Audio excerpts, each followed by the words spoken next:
Welcome to top 10. దేశవ్యాప్తంగా ఎన్నికల నగారా మోగింది. లోక్సభ ఎన్నికలతో పాటు 4 రాష్ట్రాలకు ఎన్నికలు జరగనున్నాయి.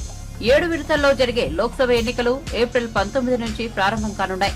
ఏప్రిల్ 19న అరుణాచల్ ప్రదేశ్, సిక్కిం రాష్ట్రాల్లో లోక్సభతో పాటు అసెంబ్లీకి కూడా ఎన్నికలు జరుగుతాయి. తెలుగు రాష్ట్రాలైన ఏపీ, తెలంగాణ విషయానికి వస్తే ఒకే రోజున మే 13న ఎన్నికలు జరగనున్నాయి. ఏపీలో పార్లమెంట్, అసెంబ్లీ పోలింగ్ జరగనుండగా తెలంగాణలో లోక్సభ ఎన్నికలు జరుగుతాయి. తెలంగాణలో ఇటీవలే అసెంబ్లీ ఎన్నికలు జరిగిన సంగతి తెలిసిందే. జూన్ 4న కౌంటింగ్ జరుగుతుంది. మరోవైపు ఎన్నికల షెడ్యూల్ వెలువడిన నేపథ్యంలో దేశవ్యాప్తంగా ఎన్నికల కోడ్ అమల్లోకి వచ్చింది. Assembly constituencies, these are the simultaneous elections to the parliament. They will be held simultaneously. They will also be held in the same phase where the parliament elections will be held. So now when I tell you the parliamentary elections, then I will tell you. But in case of Andhra Pradesh, the date of issue of gazette notification would be 18th of April 2024. और date of poll would be 13th May 2024. तो आंध्रा के case में notification 18 अप्रैल 24 को होगा और date of pole 13th May 24 को होगी. इसके बाद अरुणाचल प्रदेश में डेट ऑफ गजट नोटिफिकेशन 20 मार्च को होगा और डेट ऑफ पोल 29 अप्रैल को होगी. 20 मार्च को गजट नोटिफिकेशन, 29 अप्रैल को डेट ऑफ पोल. सॉरी 19 अप्रैल, 20 मार्च 19 अप्रैल. इस प्रकार सिक्किम में भी 20 मार्च और 19 अप्रैल. 20 मार्च को नोटिफिकेशन, 19 अप्रैल को डेट ऑफ पोल. उड़ीसा में first notification, this will be conducted in phases and first phase would be on 18th April and date of poll would be 13th May. Fifth phase में होगा second phase of the assembly of Odisha 26th April and 20th May. Then sixth phase and seventh phase also Odisha would have the assembly elections. Sixth phase being on 29th April and 25th May elections. ये सब आपके साथ में हम अभी share कर रहे हैं ताकि आपको लिखने में, रिपोर्ट करने में इसको आसानी हो. Coming to the general elections to the Lok Sabha, जो विश्व का सबसे बड़ा लोकतांत्रिक त्योहार है, सबसे बड़ा लोकतांत्रिक त्योहार, biggest. 543 parliamentary constituencies, of which 84 are reserved for SCs and 47 are reserved for STs. तो इस 543 पार्लियामेंट्री कॉन्स्टिट्यूएंसीज के महा त्योहार में शेड्यूल बताने से पहले सभी वोटर्स का फिर से हाथ जोड़ के आग्रह, अनुरोध, गुजारिश that please join for the voting. Come on the day of voting. छुट्टी मनाने ना जाएं, जरूर आ जाएं. Schedule of the Lok Sabha poll phase 1 will do it in 100 రోజుల కాంగ్రెస్ పరిపాలన తనకు సంపూర్ణ సంతృప్తినిచ్చిందని ముఖ్యమంత్రి రేవంత్ రెడ్డి అన్నారు. తెలంగాణలో కాంగ్రెస్ ప్రభుత్వం ఏర్పాటై 100 రోజులు కావస్తున్న నేపథ్యంలో సీఎం మీడియా సమావేశం నిర్వహించి మాట్లాడారు. ఈ 3 నెలల పరిపాలనలో ప్రభుత్వానికి సహకరించిన తెలంగాణ సమాజానికి, సహచర మంత్రులకు, ఉద్యోగులకు సీఎం ధన్యవాదాలు తెలిపారు. మార్పు కావాలి, కాంగ్రెస్ రావాలి అనే నినాదంతో 6 గ్యారంటీల హామీలతో ఎన్నికల్లో ప్రజా తీర్పును కోరామన్నారు.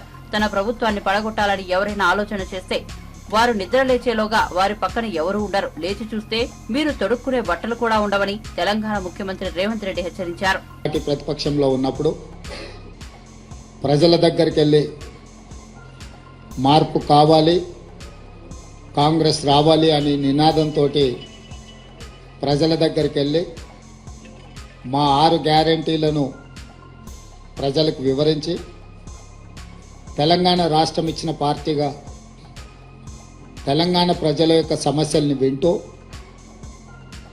సావధానంగా వాటిని పరిష్కరించడానికి అవసరమైన ప్రణాళికతో ముందుకు వెళ్తామని చెప్పి పూర్తి స్థాయిలో 4 కోట్ల తెలంగాణ ప్రజలకు వివరించి ప్రజల యొక్క ఆమోదం పొంది డిసెంబర్ 7 తారీఖు నాడు ఎల్బీ స్టేడియంలో ఇందిరమ్మ రాజ్యము ప్రజాపాలన ప్రమాణ స్వీకారం చేసినాము. ప్రమాణ స్వీకారం చేసిన రోజు నుంచి ఈ రోజు వరకు ప్రతి నిమిషం ప్రజలకు ఇచ్చిన 6 గ్యారెంటీలను అమలు చేయాలన్న తపన. 10 సంవత్సరాలు చంద్రశేఖరరావు 100 సంవత్సరాలకు సరిపోయేంత విధ్వంసం తెలంగాణను చేసి తెలంగాణను పూర్తిగా అప్పుల ఊబిలో ముంచేసి పరిపాలనను అస్తవ్యస్తంగా తయారు చేయించి అసలు ఏమి చేసినా ఇంకా ఇది పట్టాలు ఎక్కలేనంత పరిస్థితికి రాష్ట్ర ప్రభుత్వాన్ని, రాష్ట్రం యొక్క ఆర్థిక వ్యవస్థను దిగజార్చిండ్రు. మొదటి రోజు నుంచి గత ప్రభుత్వం ఎన్నో చిక్కుముళ్ళు వేస్తే వాటన్నిటిని విప్పుకుంటూ ఒక్కొక్కటి పరిష్కరించుకుంటూ ఈ రోజు వరకు పరిపాలనను ప్రజల వద్దకు తీసుకెళ్ళినాం. గతంలో ముఖ్యమంత్రిని చూడడమే గగనమయ్యి ముఖ్యమంత్రి గారి దర్శనమే ఒక భాగ్యం అన్నట్టుగా వ్యవహరిస్తే ఈరోజు నిత్యం ప్రజలలోనే వండుకుంటూ ప్రజల సమస్యలు వినుకుంటూ వాళ్ళ బాధలు వాళ్ళ దుఃఖాన్ని అర్థం చేసుకొని పరిపాలనలో వాటికి పరిష్కారం చూపించే దిశగా మా ప్రభుత్వం పనిచేసింది. నాకు సంపూర్ణమైన సంతృప్తిని కలిగించింది ఈ 100 రోజు పరిపాలన. డిసెంబర్ 7 నాడు మొదలైన పరిపాలన మార్చి 17కు 100 రోజులు పూర్తి చేసుకుంటున్న సందర్భంలో ఈ 100 రోజుల పరిపాలన ప్రజలు మా పట్ల చూపించిన సానుభూతి, మేము గత ప్రభుత్వం సృష్టించిన సమస్యల్ని పరిష్కరించే విధానంలో విఘ్నులు కానీ తెలంగాణలో ఉన్న కవులు కళాకారుల నుంచి మొదలు పెడితే ప్రతి ఒక్కరూ మాతో పంచుకుంటున్న విషయాలను దృష్టిలో పెట్టుకొని నాకు సంపూర్ణమైన సంతృప్తి కలిగించింది 100 రోజుల పరిపాలన. కానీ 100 రోజుల పరిపాలనతో సమస్యలన్నీ పరిష్కారమైనవని మేము భావించడం లేదు. ఇంకా బాధ్యతతో ఇచ్చిన 6 గ్యారెంటీలలో మిగిలిన హామీలను కూడా అమలు చేస్తూ రాష్ట్రంలో ఉన్న ఎన్నో అపరిష్కృతమైన సమస్యల్ని పరిష్కరించుకుంటూ ముందుకు వెళ్తూ అధికారం చేపట్టిన 48 గంటల్లోనే ఆర్టీసీ బస్సుల్లో ఆడబిడ్డలకు ఉచిత ప్రయాణము కల్పించి ఈ రోజుకు దాదాపుగా 26 కోట్ల మహిళలు ఉచితంగా బస్సు ప్రయాణాన్ని వినియోగించుకున్నారు. రాజీవ్ ఆరోగ్య ఏపీ అసెంబ్లీ ఎన్నికల్లో పోటీ చేయబోతున్న 175 మంది అభ్యర్థుల జాబితాను వైసీపీ ప్రకటించింది. పార్టీ అధినేత ముఖ్యమంత్రి జగన్ సమక్షంలో ఇడుపులపాయలో జాబితాను విడుదల చేశారు. మాజీ మంత్రి ధర్మాన ప్రసాదరావు అభ్యర్థుల జాబితాను ప్రకటించారు. తుది జాబితాలో 32 మంది సిట్టింగ్ ఎమ్మెల్యేలను పక్కన పెట్టారు. పెండింగ్ పెట్టాం, మిగతా అన్ని కూడా లిస్ట్ అనౌన్స్ అయినట్టే. ఎప్పుడూ చూడని విధంగా సామాజిక న్యాయము అన్నది మాటల్లోనే కాదు చేతల్లో కూడా చేశాం.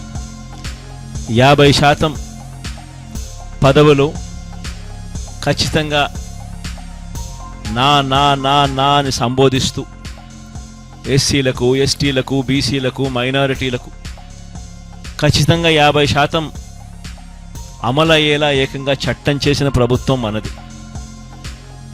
ఇది నామినేషన్ పదవుల్లోనూ, నామినేషన్పై ఇచ్చే కాంట్రాక్టుల్లోనూ చట్టం చేసి అమలు చేస్తూ ఉన్న విషయం కూడా మనమే అమలు చేశాం.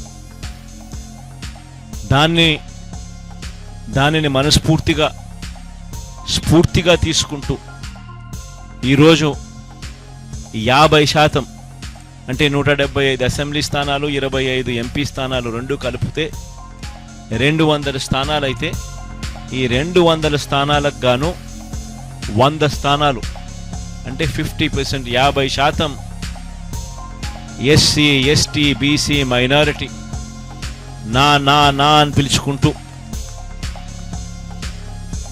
50% సీట్లు ఏకంగా వీరికే ఇవ్వగలగడం ఇది చరిత్రలో, ఆంధ్ర రాష్ట్ర హిస్టరీలో ఎప్పుడూ కూడా కని విని ఎరగని ఘట్టమని కూడా చెప్పడానికి చాలా సంతోషపడతా ఉన్నా. ఈరోజు ఒకసారి గమనించినట్లయితే ఏకంగా 59 స్థానాలు 200 స్థానాలకు గాను బీసీలకే కేటాయింపులు చేశాం. 175 అసెంబ్లీ స్థానాలకు 48 అసెంబ్లీ స్థానాలు, 25 ఎంపీ స్థానాలకు గాను బ్యాలెన్సు 11 స్థానాలు బీసీలకే కేటాయింపులు జరిగింది. ఆడవాళ్లకు కూడా ఇంతకు ముందు కన్నా బెటర్గా చేశాం, కానీ ఇది కూడా నాకు ఇంకా సంతృప్తిని కలిగించడం లేదు. బహుశా నెక్స్ట్ ఎలక్షన్లకు వచ్చేసరికి దీనిని ఇంకా వేగంగా కూడా అడుగులు వేయించే కార్యక్రమం చేస్తాం. 200 స్థానాలకు 24 స్థానాలంటే 12%. నేను మీ పక్కనే ఉన్న తెలంగాణ ముఖ్యమంత్రిని. ఏపీ కోసం కొట్లాడే షర్మిలకు అండగా నిలబడతాను. మీకు అండగా నిలబడతాను. మీకు ఏ కష్టం వచ్చినా నేను అండగా ఉంటాను. షర్మిలను ఏపీ ముఖ్యమంత్రి సీట్లో కూర్చోబెట్టే వరకు ఆమెకు తోడుగా ఉంటారు. మీరు సిద్ధమా అని తెలంగాణ ముఖ్యమంత్రి రేవంత్ రెడ్డి కాంగ్రెస్ పార్టీ కార్యకర్తలను ఉద్దేశించి అన్నారు. శనివారం సాయంత్రం విశాఖ స్టీల్ ప్లాంట్ మైదానంలో జరిగిన విశాఖ ఉక్కు ఆంధ్రుల హక్కు సభలో ఆయన ముఖ్య అతిథిగా పాల్గొన్నారు. ఈ హక్కుల కోసం షర్మిలమ్మ ప్రశ్నిస్తుంది, మీ నిధులు మీకు తీసుకొస్తుంది, మీ సంక్షేమం మీ ఇంటికి నడుచుకుంటూ వస్తుంది. చట్ట సభలల్లా మీరు అవకాశం ఇవ్వండి. 25 ఎమ్మెల్యేలు 5 ఎంపీలు షర్మిలమ్మకు ఇవ్వండి. ఎట్లా మీ సమస్యలు పరిష్కారం కావో, ఎట్లా మీ రాజధాని నిర్మాణం కాదో, ఎట్లా పోలవరం పూర్తి కాదో, ఎట్లా ఎవడన్నా వచ్చే విశాఖ ఉక్కును ఎట్లా కొల్లగొడతారో షర్మిలమ్మ చూసుకుంటుంది, కంచేసి కాపాడుకుంటుంది అని చెప్పి నేను సంపూర్ణంగా విశ్వసిస్తున్నా. ఇవాళ నిజమైన వైఎస్ఆర్ అభిమానులకు, కాంగ్రెస్ పార్టీ కార్యకర్తలకు, ఆంధ్రప్రదేశ్లో అనాథగా ఆలోచన చేస్తున్న ఇక్కడి యువకులకు ఈరోజు నిర్ణయం తీసుకోవాలి. మీరు అనుకోవచ్చు 2 వైపులా ఉద్దండులాగా ఉన్నారు, మనతోని ఏడైతుందని. నేను ఒక్క మాట గుర్తు చేయదలుచుకున్నా. తెలంగాణలో కూడా గట్లే ఉండే, ఓ పక్కన మోడీ, ఇంకో పక్కన కేడీ. ఉప ఎన్నికలలో 3200 ఓట్లు వచ్చినాయి మాకు. ఆ ఎల్లు అన్నారు కాంగ్రెస్ పని అయిపోయింది, తట్టాబుట్ట జరుపుకున్నారు, యాడుంటుంది కాంగ్రెస్ ఖాళీ అయిపోయిందని. కానీ అధైర్యపడలే, నిలబడి కొట్లాడినాం. ఢిల్లీ మోడీ మీద, గల్లీలో ఉన్న కేడీ మీద నిటారుగా నిలబడి కొట్లాడి మోడీని ఓడించినాం, కేడీని పడగొట్టినాం. ప్రజలు విజ్ఞులు, ప్రజలు తెలివి కల్లోలు, ప్రజలు అవసరమైనప్పుడు అవసరమైన నిర్ణయం తీసుకుంటారు. 5 సీట్లు ఉన్న మమ్మల్ని 65 సీట్లు ఇచ్చి ఆశీర్వదించిందంటే ప్రజలు గొప్పోళ్ళు. ఇవాళ ఇక్కడ కాంగ్రెస్ లేదు అని అనుకుంటుండొచ్చు, కానీ ఈ సభను చూసిన తర్వాత నాకు సంపూర్ణమైన విశ్వాసం వచ్చింది. మా షర్మిలమ్మ ఆంధ్రప్రదేశ్కు ముఖ్యమంత్రి అయి తీరుతుంది. మీకు సంక్షేమ రాజ్యాన్ని, అభివృద్ధి రాష్ట్రాన్ని అందిస్తుంది. నేను తోడుగా ఉంటా, మీ పక్కనే ఉన్న ముఖ్యమంత్రిని, పార్టీ అధ్యక్షుని షర్మిలమ్మకు అండగా నిలబడతా. ఏం కావాలన్నా, ఏ రాత్రైనా, ఏ పగలైనా, ఏ సందర్భం వచ్చినా, ఏ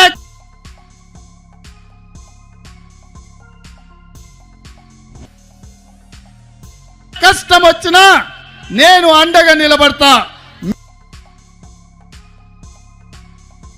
మీరు షర్మిలమ్మ నాయకత్వాన్ని బలపరచండి, షర్మిలమ్మ నాయకత్వాన్ని గెలిపించండి. షర్మిలమ్మ ఆంధ్రప్రదేశ్ ముఖ్యమంత్రుల కూర్చునే వరకు తోడుగా నిలబడతా. నేను రెడీగా ఉన్నా తోడుగా ఉండడానికి. మీరు సిద్ధమా? సిద్ధమా? మీరు సిద్ధమా? సై సై సై సై సై సై అనేటోళ్ళ సై పైకెత్తండి.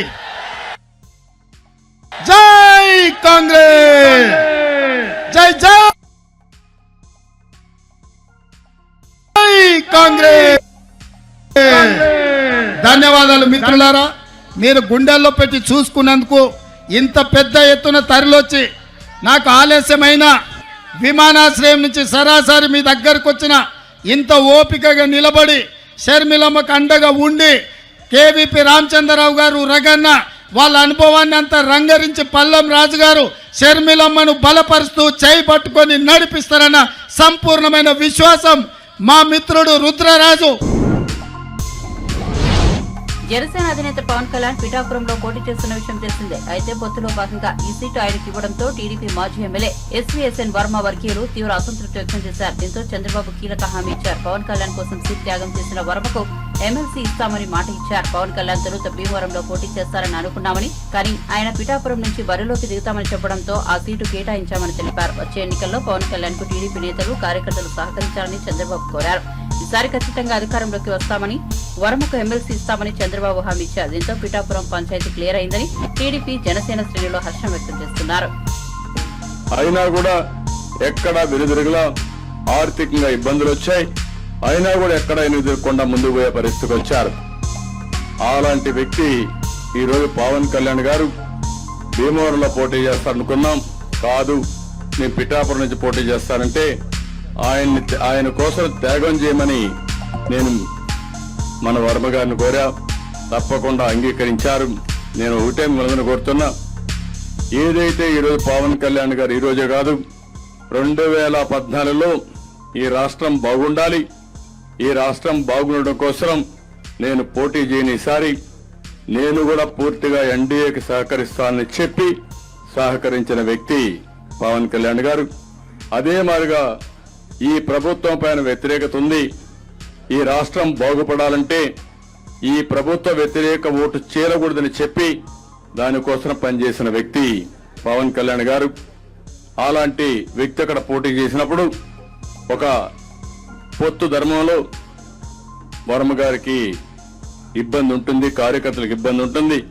కానీ ఆ పొత్తును మనం నెరవేర్చవలసిన బాధ్యత కూడా ఉంటుంది. నేను అందుకే వారికి ఒక మాట చెప్పాను, మీరు ఎమ్మెల్యేగా రాలేరు కానీ ఆ నియోజకవర్గం తరపున ఎమ్మెల్సీగా మొదటి ఇచ్చే ఎమ్మెల్సీలో మీరు ఉంటారు.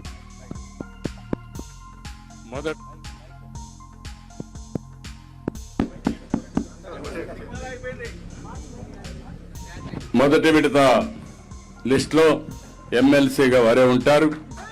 శాసన మండలికి వస్తారు. శాసన మండలికి రావడమే కాకుండా రేపు భవిష్యత్తులో నాకు కూడా కొంత బాధ్యత ఉంది, క్షత్రియులకు న్యాయం చేయాలి. అలాంటి న్యాయం చేసే దాంట్లో ప్రమోషన్ లో మొట్టమొదటిగా వర్మ గారు ఉంటారని చెప్పి మరొకసారి మీ అందరికి తెలియజేసుకుంటూ, ఇంకొక పక్కన కార్యకర్తలందరినీ కోరుతున్నా, ఈరోజు వర్మ గారంటే అభిమానంగా ఉండే ప్రతి ఒక్కరూ పవన్ కళ్యాణ్ గారిని గెలిపించుకోవాలి. అతిపెద్ద మెజారిటీ, చరిత్రలో ఎప్పుడు రానంత మెజారిటీ రావాలి. ఈరోజు దుర్మార్గులు వైసీపీని చూస్తే ఒక నాయకుడు పోటీ చేస్తా ఉంటే ఆ నాయకుడు పోటీ చేసిన సీట్లో ఈర్ష్య, అసూయ భరించలేకుండా ఇష్టానుసారంగా ఇబ్బంది పెట్టే పరిస్థితికి వచ్చారు. నేను అందుకే ఈ రోజు నుంచి మిమ్మల్ని కోరుతున్నా, ఎక్కడ కూడా ఒక చిన్న ఇది రాకుండా మీరే వర్మ క్యాండిడేట్ అయితే ఎట్లా పనిచేస్తారో దానికంటే 10 రెట్లు ఎక్కువగా పనిచేసి పవన్ కళ్యాణ్ గారిని బ్రహ్మాండమైన మెజారిటీతో గెలిపించవలసిందిగా ప్రతి ఒక్కరిని కోరుకుంటూ, ఈరోజు మాగుంట ఒంగోలు ఎంపీ మాగుంట శ్రీనివాసులు రెడ్డి, ఆయన తనయుడు మాగుంట రాఘవ నేడు చంద్రబాబు నాయుడు సమక్షంలో టీడీపీలో చేరారు. తండ్రి కొడుకులు ఇరువురికి టీడీపీ అధినేత చంద్రబాబు పసుపు కండువా కప్పి పార్టీలోకి ఆహ్వానించారు. అదే సమయంలో అద్దంకి మాజీ ఎమ్మెల్యే బాచిన చెంచు గరటయ్య, ఆయన తనయుడు బాచిన కృష్ణ చైతన్య, కావలి మాజీ ఎమ్మెల్యే వంటేరు వేణుగోపాల్ రెడ్డి, వారి అనుచరులు పెద్ద సంఖ్యలో టీడీపీలో చేరారు. వారందరికీ చంద్రబాబు మనస్ఫూర్తిగా స్వాగతం పలికారు. ఈ సందర్భంగా చంద్రబాబు మాట్లాడుతూ, నేడు ఒక శుభదినమని, ఎన్నికల కోడ్ వచ్చిందని వెల్లడించారు. రాష్ట్రంలో ఇక ఎవరూ భయపడే పరిస్థితి లేదని అన్నారు. ఆదివారం నాడు ప్రజాగలం పేరుతో చిలకలూరిపేట బహిరంగ సభతో చరిత్ర సృష్టించబోతున్నామని ధీమా వ్యక్తం చేశారు. రాష్ట్రంలో నిన్నటిదాకా ప్రతి ఒక్కరూ భయపడ్డారు, కానీ నాలాంటి వాడు తెగించాడు. నేను కూడా భయపడితే రాష్ట్రంలో మనుగడ సాధించలేరు అని చంద్రబాబు వ్యాఖ్యానించారు. రాష్ట్ర భవిష్యత్తు ఆకాంక్షించే ప్రతి ఒక్క వ్యక్తి కూడా ఆలోచించుకోవాల్సిన సమయం ఆసన్నమైంది. నిన్నటి వరకు అందరం బాధపడ్డాం, భయపడ్డాం. సరే, నాలాంటి వాడు తెగాయించాం, అది వేరే విషయం. మీరు చూశారు, నేను కూడా భయపడితే ఈ రాష్ట్రంలో ఎవ్వరూ మనుగడ సాధించలేరనే ఉద్దేశంతో కష్టమైన నష్టమైన పోరాడాను. ఇప్పుడు కూడా చెప్తున్నా, ఈ రాష్ట్రం కోసం, నన్ను ఆదరించిన ఈ ప్రజల కోసం ఏ త్యాగానికైనా సిద్ధమని చెప్పి నిరూపించాను. ఆ విధంగా ముందుకు పోయాం. అందుకే ఈరోజు మళ్ళా మిమ్మల్ని అందరూ కోరేది, ఈరోజు మనం పొత్తులు పెట్టుకున్నాం. ఈ పొత్తులు పెట్టుగా ఇక్కడే వర్మ గారు ఉన్నారు పిఠాపురం నుంచి. ఆయన అనుమాయులు కూడా చాలా మంది నాయకులు కార్యకర్తలు వచ్చారు. పిఠాపురం నియోజకవర్గాన్ని బ్రహ్మాండంగా సమర్థవంతంగా ఎప్పటికప్పుడు నర్చర్ చేసి వర్మ గారు ఆ నియోజకవర్గాన్ని బ్రహ్మాండంగా నడిపించారు. కష్టాలు పడ్డారు, ఇబ్బందులు పడ్డారు, అయినా కూడా ఎక్కడా వెనుదిరుగులా ఆర్థికంగా ఇబ్బందులు వచ్చాయి. ఢిల్లీ లిక్కర్ స్కామ్ కేసులో నిందితురాలిగా ఉన్న ఎమ్మెల్సీ కవిత అరెస్టు వ్యవహారంలో కీలక పరిణామం చోటు చేసుకుంది. కవితను ఈడీ కస్టడీకి అప్పగిస్తూ ఢిల్లీలోని సీబీఐ ప్రత్యేక న్యాయస్థానం రౌస్ అవెన్యూ కోర్టు ఆదేశాలు జారీ చేసింది. 18 నుంచి 23 వరకు కస్టడీకి అప్పగిస్తున్నట్లు ఉత్తర్వుల్లో పేర్కొంది. ఈ మేరకు ప్రత్యేక న్యాయమూర్తి నాగ్పాల్ ఆదేశాలు జారీ చేశారు. దీంతో ఎమ్మెల్సీ కవితను ఈడీ అధికారులు 7 రోజుల పాటు ప్రశ్నించనున్నారు. ఈ వారం రోజుల పాటు కవిత ఈడీ కార్యాలయంలోనే ఉండాల్సి ఉంటుంది. 7 రోజుల పాటు ప్రశ్నించిన అనంతరం మార్చి 23న మధ్యాహ్నం 12 గంటల తర్వాత మరోసారి ఆమెను రౌస్ అవెన్యూ కోర్టులో ప్రవేశపెట్టాల్సి ఉంటుంది. కాగా శుక్రవారం సాయంత్రం హైదరాబాద్ లో నివాసంలో కవితను అరెస్ట్ చేసిన ఈడీ అధికారులు ఢిల్లీకి తరలించారు. శనివారం ఉదయం వైద్య పరీక్షల అనంతరం రౌస్ అవెన్యూ కోర్టులో జడ్జి ముందు ప్రవేశపెట్టారు.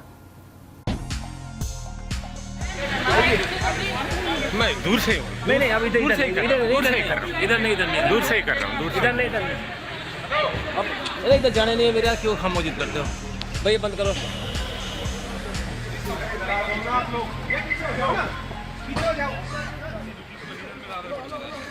నేను లైవ్ పెట్టేసుకుంటున్నా.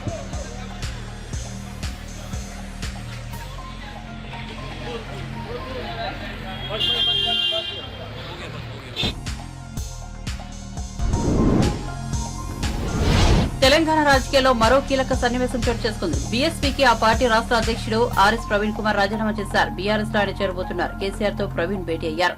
ఈ సందర్భంగా ప్రవీణ్ మాట్లాడుతూ పరిస్థితులకు అనుగుణంగా కొత్త దారిని వెతుక్కోవాల్సి వచ్చిందని తెలిపారు. లోక్సభ ఎన్నికల్లో బీఆర్ఎస్ తో బీఎస్పీ పొత్తు పెట్టుకున్న సంగతి తెలిసిందే. ఇది జరిగి రోజు కూడా గడవకుండానే ఆయన బీఎస్పీకి రాజీనామా చేయడం గమనార్హం. లోక్సభ ఎన్నికల్లో బీఆర్ఎస్ తరఫున నాగర్ కర్నూలు నుంచి ప్రవీణ్ పోటీ చేయనున్నారు. బీఎస్పీని వీడాలనే నిర్ణయాన్ని ఎంతో బాధతో తీసుకున్నారని ప్రవీణ్ వేదికగా తెలిపారు. తెలంగాణలో తన నాయకత్వంలో తీసుకున్న నిర్ణయాల కారణంగా ఎంతో గొప్పదైన బీఎస్పీ ఇబ్బంది పడకూడదనేది తన భావనని చెప్పారు. పొత్తులో భాగంగా ఎన్ని ఒడిదుడుకులు వచ్చినా ముందుకు సాగాల్సిందేనని, కష్టసుఖాలను పంచుకోవాల్సిందేనని చెప్పారు. తాను నమ్మిన నిజమైన ధర్మం ఇదేనని అన్నారు. నిన్న బీఎస్పీ బీఆర్ఎస్ పొత్తు వార్త బయటకు వచ్చిన వెంటనే ఈ చారిత్రాత్మక పొత్తును భగ్నం చేయాలని బీజేపీ విషణ ప్రయత్నాలు చేస్తోందని విమర్శించారు. కవిత అరెస్టు కూడా ఇందులో భాగమేనని చెప్పారు. బీజేపీ కుట్రలకు భయపడి తాను నమ్ముకున్న విలువలకు తిలోదకాలను ఇవ్వలేదని, తన ఈ ప్రస్థానాన్ని ఎవరూ ఆపలేరని అన్నారు. చాలా బాధతోని, నిజంగా కన్నీళ్లతోని ఈ ప్రెస్ ముందు మాట్లాడాల్సి వస్తున్నది. మరి తెలంగాణలో మరి బహంజీ కుమారి మాయావతి గారి ఆశీర్వాదంతో ఆగస్టు 8, 2021 నాడు నేను నల్గొండలో లక్షలాది మంది ప్రజల సమక్షంలో బహుజన్ సమాజ్ పార్టీలో జాయిన్ అయ్యి ఆ పార్టీ సభ్యత్వాన్ని నేను తీసుకున్నాను. పార్లమెంట్ ఎన్నికల్లో సందర్భంగా మరి పార్టీ ఆదేశాల మేరకు మరి తెలంగాణ మాజీ ముఖ్యమంత్రి మరి బీఆర్ఎస్ అధినేత కేసీఆర్ గారితో మరి చర్చలు కూడా జరపడం జరిగింది. పలు దఫాలుగా చర్చలు జరిపిన తర్వాత మా కేంద్ర ఆఫీసుకు కూడా ఈ విషయాలన్నీ కూడా ఇక్కడ జరుగుతున్న పరిణామాలన్నీ కూడా వాళ్ళందరికీ వివరించడం జరిగింది. మరి తెలంగాణ వాదం, బహుజన వాదం రెండు ఒకటే. మరి తెలంగాణ ప్రయోజనాల కోసం, మరి రాజ్యాంగాన్ని రక్షించుకోవడం కోసం కేంద్రంలో మరి బీజేపీ రాజ్యాంగాన్ని రద్దు చేస్తూ అంటా ఉన్నది. 400 సీట్లు ఇవ్వండి, రాజ్యాంగాన్ని రద్దు చేస్తూ అంటా ఉన్నది. రాజ్యాంగం పోతే ఇక్కడ తెలంగాణలో మాత్రమే కాదు, దేశంలో కూడా బహుజనులకు అన్యాయం జరుగుతుందన్న మరి ఆందోళనతోని మరి ఈరోజు భారత రాష్ట్ర సమితితోనే మేము మరి పొత్తు పెట్టుకున్నాం. వారు మాకు 2 సీట్లు కేటాయించడం జరిగింది. నిన్న మరి మేము నాగర్ కర్నూలు నియోజకవర్గం నుండి హైదరాబాద్ నియోజకవర్గం నుంచి పోటీ చేస్తామని కూడా ప్రజలకు ప్రకటించడం జరిగింది. దాని తర్వాత విస్తృత కార్యకర్తల సమావేశం కూడా పెట్టడం జరిగింది. విధి విధానాల గురించి నిర్ణయించడం జరిగింది. కానీ అది తెలుసుకున్న, మరి అది నచ్చని భారతీయ జనతా పార్టీ, నరేంద్ర మోడీ ఇవాళ నాగర్ కర్నూలుకి వచ్చిండు, నిన్న హైదరాబాద్లో ఉన్నాడు. అది నచ్చని భారతీయ జనతా పార్టీ ఈ లౌకిక కూటమి, ఈ చారిత్రాత్మకమైన కూటమి ఏదైతే ఉన్నదో భారత రాష్ట్ర సమితి, అదేవిధంగా బహుజన్ సమాజ్ పార్టీ కూటమి, మరి రాజ్యాంగాన్ని రక్షించే కూటమి నచ్చని నరేంద్ర మోడీ, అమిత్ షాల ద్వయం మా పార్టీ మీద ఒత్తిడి తీసుకొచ్చి ఈ కూటమిని రద్దు చేసుకోమని నన్నే ప్రెస్ కాన్ఫరెన్స్ పెట్టి చెప్పమన్నారు. నాకు అది ఇష్టం లేదు. ఎందుకంటే మరి బహుజన్ సమాజ్ పార్టీ మానశ్రీ కాన్షీరామ్ గారి నుంచి బైంజీ కుమారి మాయావతి గారి నుంచి నేటి దాకా మరి నా దాకా మేమందరం కూడా ఈ బహుజనవాదం డాక్టర్ బిఆర్ అంబేద్కర్, మహాత్మా జ్యోతిరావు ఫులే, సంత నారాయణ గురు మరెందరో మహనీయుల ఆలోచనల వల్ల ప్రభావితమైన మేము ఒక్కసారి మాట ఇస్తే తప్పేది ఉండదు. పొత్తు ధర్మం, కష్టాలైనా నష్టాలైనా అందరూ కలిసిపోవాలి, ఒకరికొకరు సహాయం చేసుకోవాలి. సో అదే విధంగా ఇద్దరు నడవాలి, ఎన్ని ఒడిదుడుకులు వచ్చినా కూడా నడవాలన్నదే పొత్తు ధర్మం. ఆ విధంగానే ఒప్పందం కుదిరింది. కానీ దురదృష్టవశాత్తు ఆ ఒప్పందాన్ని రద్దు చేసుకోమని ప్రెస్ కాన్ఫరెన్స్ పెట్టమని చెప్పేసి నాకు ఆదేశాలు వచ్చినాయి. కానీ ఆ ఆదేశాలు నేను అమలు చేయదలుచుకోలేదు. ఎందుకంటే పొత్తు ధర్మంలో భాగంగా నేను కూడా మరి 26 సంవత్సరాల పోలీసు సర్వీసు, దేశం కోసం ప్రాణ త్యాగానికి కూడా సిద్ధమయ్యి నేను పనిచేసిన. ఒకసారి మరి ఒక పార్టీ రాష్ట్ర అధ్యక్షుడిగా మాట ఇచ్చిన తర్వాత ఈ బీజేపీ చేసే కుట్రలకు బీజేపీ రాజ్యాంగాన్ని రద్దు చేయాలన్న కుటిల పన్నాగాలకు తలొగ్గి నేను చేస్తే ఈ దేశంలో బహుజన ప్రజలకు నేను అన్యాయం చేసిన వాడిని అవుతా. అందుకొరకే నేను మరి ఈరోజు రాజీనామా బహుజన్ సమాజ్ పార్టీ సభ్యత్వానికి నేను రాజీనామా చేయడం జరిగింది. తెలంగాణ ప్రజలందరూ కూడా ఈ నిర్ణయాన్ని మరి స్వాగతించాలని చెప్పి నేను కోరుకుంటున్నాను. తెలంగాణలో బహుజన ప్రయోజనాల కోసం, అదేవిధంగా మరి తెలంగాణలో ఉండే బహుజన ప్రయోజనాల కోసం, దేశంలో రాజ్యాంగాన్ని రక్షించడం కోసం, లౌకికవాదాన్ని బతికించడం కోసమే నేను ఈ నిర్ణయం తీసుకున్నా. మరి నాకు ఇంత చక్కటి అవకాశం 2.5 సంవత్సరాలు నన్ను సొంత తమ్మునిగా భావించి నాకు అవకాశం ఇచ్చిన బహంజీ కుమారి మాయావతి గారికి నా హృదయపూర్వక పాదాభివందనాలు తెలుపుతున్నా. అదేవిధంగా తెలంగాణ నా తోడుగా ఉన్న మరి ఎండనక వాననక రేయనక పగలనక నాతో పాటు తిరిగిన ప్రతి కార్యకర్తకు కూడా నేను హృదయపూర్వక పాదాభివందనాలు తెలుపుతున్నాను. ఇప్పటికి కూడా నేను బహుజనవాదినే, నా గుండెల్లో బహుజనవాదం ఎప్పుడు కూడా ఉంటుంది. సో నేను ఈ నిర్ణయం నేను స్వచ్ఛందంగా మరి ఈ రాష్ట్ర ప్రజల ప్రయోజనాల దృష్టిలో పెట్టుకొని తీసుకున్న. ఒక్కసారి ఒక ఒప్పందం జరిగిన తర్వాత ఆ ఒప్పందం అనేది మళ్ళీ ఆ ఒప్పందం నుంచి బయటికి రాకూడదు. ఎన్నికల బాండ్ల రూపంలో ఏ పార్టీకి ఎంత డబ్బు ఇచ్చారో తేలాల్సిందేనని సిపిఐ నేత నారాయణ డిమాండ్ చేశారు. ఎన్నికల బాండ్లకు సంబంధించి జరిగిన అవకతవకలను కేంద్రంలో అధికారంలో ఉన్న బీజేపీ బాధ్యత వహించాలని కోరారు. ఎస్బీఐపై న్యాయపరమైన చర్యలు తీసుకోవాలని డిమాండ్ చేశారు. ఎలక్ట్రల్ బాండ్స్ పైన సుప్రీంకోర్టు తీవ్రంగా స్పందించింది. ఈ గుప్త నిధులతోటి రాజకీయ ప్రజాస్వామ్యాన్ని కూలీ చేస్తారు. ఎప్పుడు కానీ బ్లాక్ మనీ అది ఎప్పుడు చెడు పని చేస్తుంది. దీనివల్ల రాజకీయ స్వాతంత్రానికి నష్టం వస్తుంది. సుప్రీంకోర్టు గట్టిగా వార్నింగ్ ఇచ్చి ఇది 15 లోపల డీటెయిల్స్ ఇవ్వని చెప్పింది. అంటే స్టేట్ బ్యాంక్ ఆఫ్ ఇండియా ఇంత పెద్ద బ్యాంకు వాళ్ళకు ఇప్పుడేంటి కంప్యూటర్ డొక్కే వచ్చేస్తుంది. అంత కంప్యూటర్ యుగంలో మాకు టైం లేదు, మాకు జూన్ దాకా టైం వేయండి అంటే ఎలక్షన్స్ అయిపోవాలా, దొంగలతో బయటపడకూడదు, కాపాడుకోవడం ఉద్దేశపూర్వకంగా ఒక దొంగ రాజకీయ నాయకుల్ని కాపాడడానికి స్టేట్ బ్యాంక్ ఆఫ్ ఇండియా అట్లాంటి పాత్ర వహించింది. అయినా సుప్రీంకోర్టు అటు ఒప్పుకోలేదని చెప్పేసి కనకడికి చెప్తే ఒక గుండు గుర్తంగా లెక్కలు ఇచ్చారు. గుండు గుర్తంగా లెక్కలు ఇస్తే ఎంత చూస్తుంది? 6,800 కోట్ల రూపాయలు ఒక బీజేపీకి పోయిందట. మద్దులు ఇచ్చని చెప్తారు. చెప్తే ఇది ఎవరికి ఇచ్చి చెప్పలేదు. ఏ పార్టీకి ఇచ్చారు, ఎవరెవరికి ఎంత ఇచ్చారు, ఏ పార్టీకి ఎంత ఇచ్చారు, ఆ లెక్కలు తేలాల. అప్పుడు తేలితే కానీ ఆ సక్రమంగా ఖర్చు పెడుతున్నారు తెలిపోతుంది. నిజంగానే అధికార పార్టీ బ్లాక్మెయిల్ చేసో బెదిరిస్తే లొంగలు తీసుకోవచ్చు. మేము దానికి కాదు చెప్పేది. లెక్కలు చెప్పాల్సిందే. ఈ గుండు గుర్త లెక్కలు కాదు. ఈ తీసుకునే వాళ్ళు కార్పొరేట్ కంపెనీస్ ఏ పార్టీకి ఎంత ఇచ్చారు పారదర్శకత ఉండాలి కదా. ఇప్పుడు రేపు ఇచ్చిన లెక్కల్లో కూడా మేము అభ్యంతరాలు పెడతా ఉన్నాం. దొంగలను దాచిపెట్టడానికి, రాజకీయ పార్టీని దాచిపెట్టడానికి చేసే ప్రయత్నం పక్కవచ్చు కాదు. అందువల్ల దీన్ని ఖచ్చితంగా ఇప్పుడు కార్పొరేట్ కంపెనీస్ ఏ పార్టీలకి ఎంత ఇచ్చారో లెక్కలు తేల్చాల్సిందే. తేలకుండా పోతే state bank of India management జైల్లో పెట్టాలి, వాళ్ళు ప్రాసిక్యూట్ చేయాలి రహస్యాలు దాచిపెట్టినందుకు. సుప్రీంకోర్టు ఇన్వాల్వ్ అయితే కూడా దాన్ని తిరస్కరించి దొంగటాడతారంటే స్టేట్ బ్యాంక్ ఆఫ్ ఇండియా వాళ్ళని ప్రాసిక్యూట్ చేయాలి. దీనికి బ్యాక్గ్రౌండ్ ఎవరు ఉంటారు? నాకు తెలిసినంతవరకు బ్యాక్గ్రౌండ్ లేకుండా ఉండదు. ప్రైమ్ మినిస్టర్, హోమ్ మినిస్టర్ వాళ్ళు సపోర్ట్ లేకుండా స్టేట్ బ్యాంక్ ఆఫ్ ఇండియా చేస్తారా? చేయలేరు. కాబట్టి హోల్ సెంట్రల్ గవర్నమెంటే ఈ స్కీమ్ పెట్టిన వాళ్ళనే వచ్చింది. కాబట్టి ఇది ఒక నైతిక బాధ్యత ప్రైమ్ మినిస్టర్ వహించాలా, నైతిక బాధ్యత హోమ్ మినిస్టర్ వహించాలా. ఈ ఎస్బీఐ మాత్రం ప్రాసిక్యూట్ చేయమని చెప్పేసి మేము డిమాండ్ చేస్తున్నాం. లేకుండా పోతే ప్రజలే వాళ్ళ లాండ్ అండ్ చర్యలు తీసుకోవాల్సి వస్తుంది. స్టేట్ బ్యాంక్ ఆఫ్ ఇండియా మీద పడాల్సి వస్తుంది, దాడులు చేయాల్సి వస్తుంది వాళ్ళపైన. అది దీనికి జాగ్రత్త పడమని చెప్పేసి మేము హెచ్చరిస్తూ ఉన్నాం. ఇట్లాంటి ప్రయత్నాలు చేసేటువంటి బీజేపీ ప్రభుత్వం దీన్ని బండారం మొత్తం బయటపడతాం. అప్పుడు ప్రజానికానికి అర్థమైపోతుంది ఏ రాజకీయ పార్టీ ఏ విధంగా దొంగతనం చేస్తూ ఉందో, ఏ విధంగా డబ్బులు వసూలు చేస్తూ ఉందో. పిట్ ప్రో ఏ కార్పొరేట్ కానీ వాళ్ళ లాభం లేకుండా ఎవరు. Welcome to top 10.